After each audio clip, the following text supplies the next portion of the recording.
Le commandant Aboubakar Sidiki Diakité d'Itumba ne devrait-il pas porter plainte contre le ministère public? C'est la question que nous nous posons et que nous traitons dans cette vidéo. Suivez.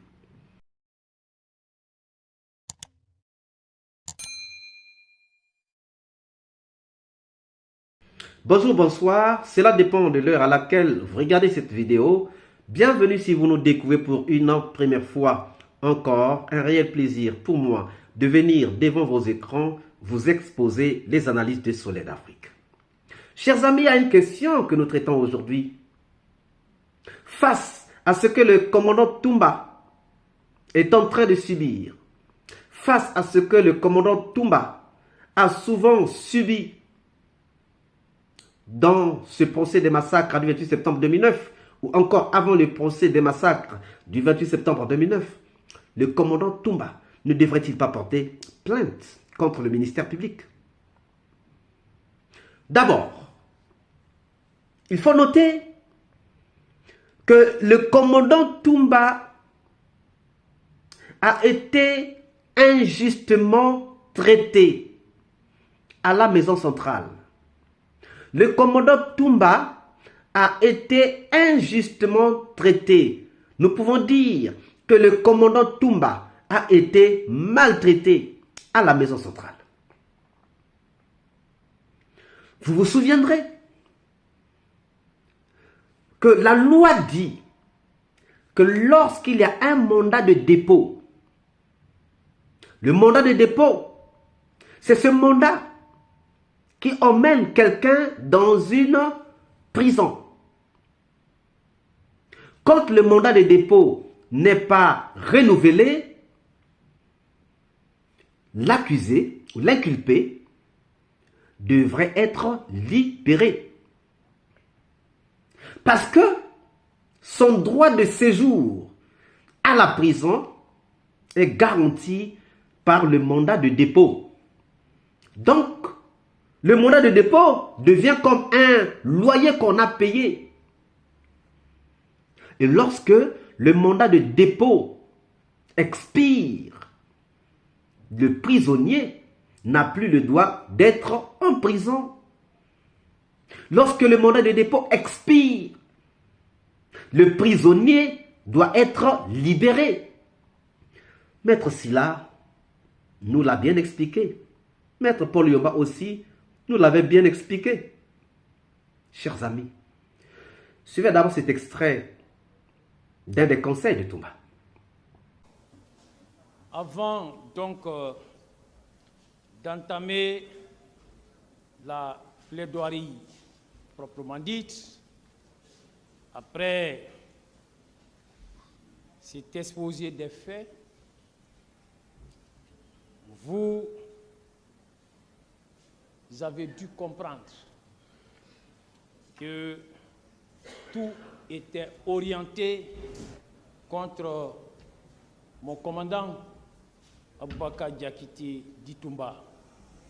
Comme il a lui-même dit ici, il avait été caricaturé, il avait été peint en noir, il avait été présenté comme un monstre, il avait été présenté comme le coupable tout fait du massacre du 28 septembre. Mais c'est vrai que cette entreprise a connu un succès éclatant avant l'ouverture de ces procès. Et nous-mêmes, qui sommes ses conseils, nous avons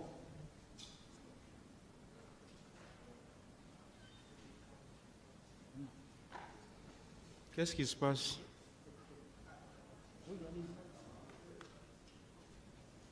Et nous-mêmes qui assurons sa défense, et nous en avons souffert. Nous en avons souffert, Monsieur le Président, de cette diabolisation de mon commandant. Il arrivait à Monsieur le Président que certaines connaissances, que certaines personnes qui nous voyaient nous occuper de son dossier et notamment des procédures des demandes de mise en liberté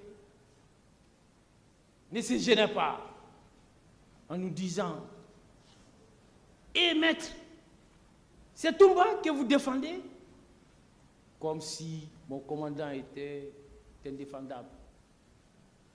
Monsieur le Président, il y a même certains magistrats, j'ai encore en mémoire un propos qu'une magistrate a tenu et lorsque nous plaidions l'une de ces procédures de mise en liberté et une représentante du ministère public, peut-être elle va se reconnaître à travers ce que j'ai dit, je ne la nommerai pas, elle allait jusqu'à nous dire « Maître, vous ne savez pas que Toumba n'est pas libérable. »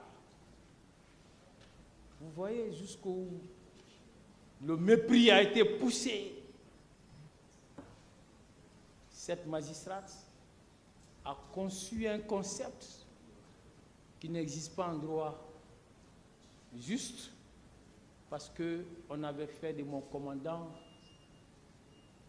un monstre, fabriqué par les services spéciaux, fabriqué par les deux commissions d'enquête, fabriqué par les magistrats instructeurs qui étaient sous l'influence de M. Moussa Keboro, de M. Claude Pivi, qui était aux affaires en ce moment, qui était à la présidence, Monsieur le Président, et qui instrumentalisait la procédure contre lui. Monsieur le Président, il y a même un autre magistrat qui est maintenant à la retraite, qui, à la Cour suprême, alors, a traité notre dossier de patates chaudes. Il dit, maître, votre dossier-là est une patate chaude. Comme quoi, il fallait rapidement s'en débarrasser. Et en rejetant, et à tort, la demande de mise en liberté, parce que, Monsieur le Président, je vous dis, Maître Poliomba l'a dit ce matin, nous avons introduit sa demande de mise en liberté après l'expiration de tous les délais en la matière. Le juge des référés pénal qui a eu son dossier a constaté que son mandat n'a pas été renouvelé dans les délais. La conséquence de cela, vous le savez, je ne vous apprends rien, c'est la mise en liberté immédiate. À défaut, le magistrat instructeur s'expose à une sanction disciplinaire. Mais, en dépit de toute illégalité, en tâchant sa détention, il va rester en liberté. C'est donc un Toumba faisant l'objet d'un acharnement judiciaire sans précédent qui a comparu ici à la première audience. Vous venez donc de suivre. Donc Toumba envoyé en prison par le biais d'un mandat de dépôt qui garantit donc sa place en prison. Le mandat de dépôt expire.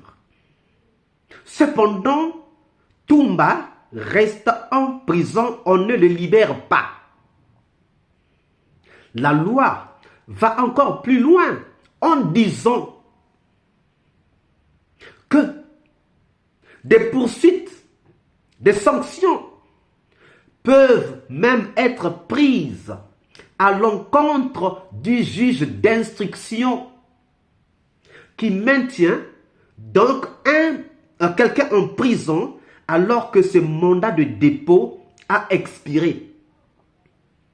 Cependant, chers amis, il n'y a eu aucune poursuite, il n'y a eu aucune sanction à l'encontre du juge d'instruction en charge du dossier de Toumba. Donc, quand le mandat de dépôt a expiré, Toumba n'avait plus de place en prison, mais on l'a maintenu en prison. On l'a maintenu en prison. Donc, de façon injuste, nous pouvons dire qu'il a été séquestré par les juges d'instruction, donc disons par le ministère public. Quelqu'un qui méritait d'être libéré parce qu'il n'a plus de mandat de dépôt valable, on le maintient en prison. Ça veut dire quoi? Ça veut dire qu'il a été séquestré.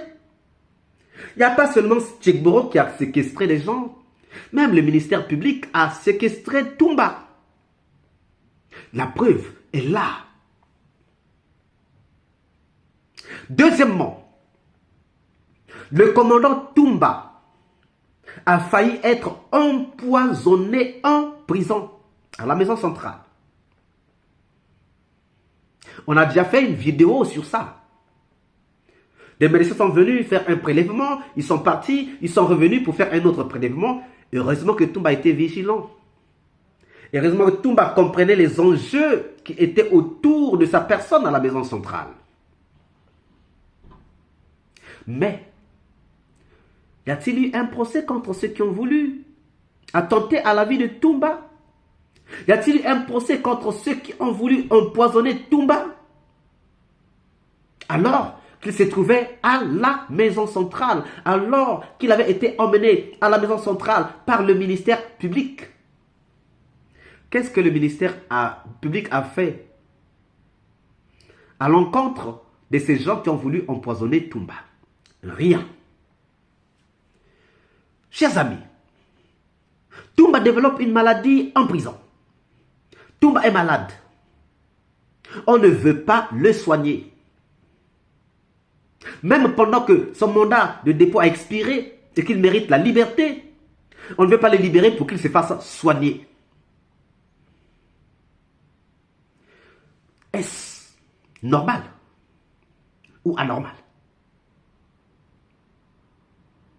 Posons-nous ces questions. Chers amis, Toumba, qui vient au procès, qui vient dire la vérité au procès, qui apporte la lumière au procès. Toumba qui est félicité par le ministère public. C'est le même Toumba qui va être condamné.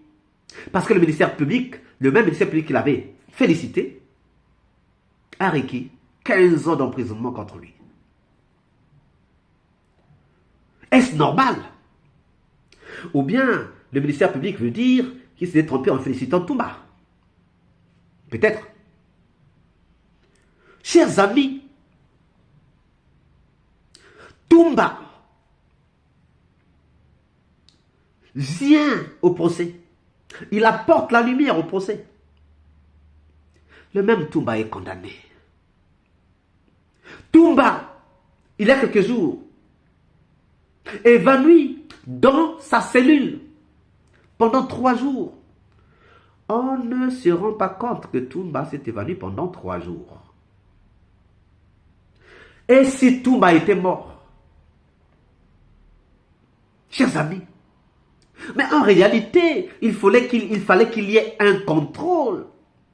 Vous n'avez pas vu Toumba 1 jour, 2 jours, jusqu'à 3 jours, vous ne vous inquiétez même pas. Ça n'inquiète personne. Pensez-vous que cela est normal? Chers amis, nous pensons qu'il y a un acharnement contre le commandant Toumba. Un grand acharnement contre le commandant Toumba. À quoi cela est-il dû? Il y a des gens qui ont dit que le cas de Toumba était une patate chaude. Une patate chaude qu'on ne peut pas garder entre les mains. Il faut vite évacuer. Qui faisait que ce cas Toumba devienne une patate chaude? Ça veut dire que celui-là était plus fort que le ministère public, était plus fort que la justice. Et la justice donc a laissé son pouvoir à quelqu'un parce qu'il y avait le cas Toumba. Chers amis, ne pensez-vous pas que tous ces éléments sont suffisants pour que Toumba puisse porter plainte contre le ministère public? C'est la question que nous vous laissons et dont nous attendons les réponses dans les commentaires. Si cette vidéo vous a plu, ne manquez pas de laisser un pouce bleu, de commenter et de partager. Si vous n'êtes pas encore abonné, c'est le moment de vous abonner et surtout de ne pas manquer d'activer la cloche de notification afin d'être averti à temps réel de toutes nos prochaines publications. Quant à moi, je vous dis à très bientôt pour une nouvelle capsule. Ciao.